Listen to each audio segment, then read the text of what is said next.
جب کوئی شخص آپ کو چھوڑ دے تو اس کا یہ مطلب نہیں ہوتا کہ دنیا ختم ہو گئی، زندگی ختم ہو گئی اور اب آگے جینا ہی نہیں ہے۔ جب ساری دنیا منہ پھیر لیتی ہے تو اس وقت بھی اللہ آپ کے ساتھ ہوتا ہے۔ تو اس لیے اپنے لیے نہیں تو اللہ کے لیے تو یہ زندگی جینی ہے نا۔ زندگی ختم تو نہیں ہوئی۔ کیوں نہیں سمجھتے اللہ نے وقت مقرر کر رکھا ہے ہر چیز کا۔ اللہ تمہیں جس چیز کی حقیقت دکھا کر اسے تم سے دور کر رہا ہوتا ہے، اس پہ تمہارا گلہ کرنا بنتا ہی نہیں ہے۔ اللہ جب درد دیتا ہے تو تسکین بھی دیتا ہے، تو مانگو اسی سے تسکین، صبر اور اس کی مدد، پھر دیکھنا تم رحمان کو رحیم پاؤ گے۔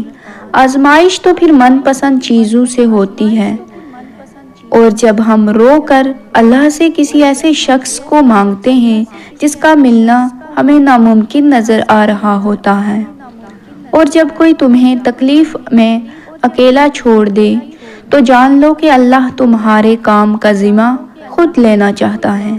اور قرآن میں تو خود اللہ تعالیٰ نے یہ فرمایا ہے، اور تمہاری حمایت اور مدد کے لیے اللہ ہی کافی ہے۔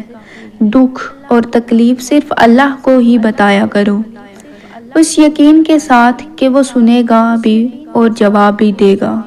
اگر اللہ تعالیٰ آپ سے کوئی چیز چھین لے تو بس اپنے رب پر بھروسہ کرنا اور صبر کرنا۔ جب تم صبر کرو گے تو راستے خود تمہارا رب بنائے گا۔ اس نے کہا ہے نا کہ وہ صبر کرنے والوں کے ساتھ ہے، تو جب رب ساتھ ہے تو اس سے زیادہ خوشی کی بات، حوصلے کی بات تمہارے لیے کیا ہی ہو سکتی ہے۔ جب انسان لوگوں کی جگہ اپنے اللہ پر آنکھ بند کر کے یقین کرتا ہے تو اللہ کبھی اس سے مایوس نہیں کرتا۔ حقیقت یہ ہے کہ اللہ لوگوں پر ظلم نہیں کرتا، بلکہ لوگ خود اپنے اوپر ظلم کرتے ہیں۔ اپنے رب سے دوستی کر لو، یہی وہ ذات ہے جو کبھی آپ کو تنہا نہیں چھوڑتی۔ ہو سکتا ہے تم ایک گلاب کے طلبگار ہو اور اللہ نے پورا باغ تمہارے نصیب میں لکھ دیا ہو۔ قرآن پاک میں اللہ تعالیٰ فرماتا ہے، ہو سکتا ہے ایک چیز تمہیں ناگوار گزرے اور وہی تمہارے لیے بہتر ہو، اور ہو سکتا ہے ایک چیز تمہیں پسند ہو اور وہی تمہارے لیے بری ہو۔ بے شک اللہ جانتا ہے، تم نہیں جانتے۔ جب اللہ تعالیٰ آپ کی زندگی سے کوئی چیز یا کوئی شخص چھین لے تو بس اللہ تعالیٰ پر یقین رکھنا، کیونکہ ایک دن اللہ تعالیٰ آپ کو اس سے بھی بہتر چیز عطا کرے گا، اور یہ بات انسان نہیں جانتا، بلکہ یہ بات تو اللہ جانتا ہے۔ اور سب کچھ اللہ کے سپرد کر دو۔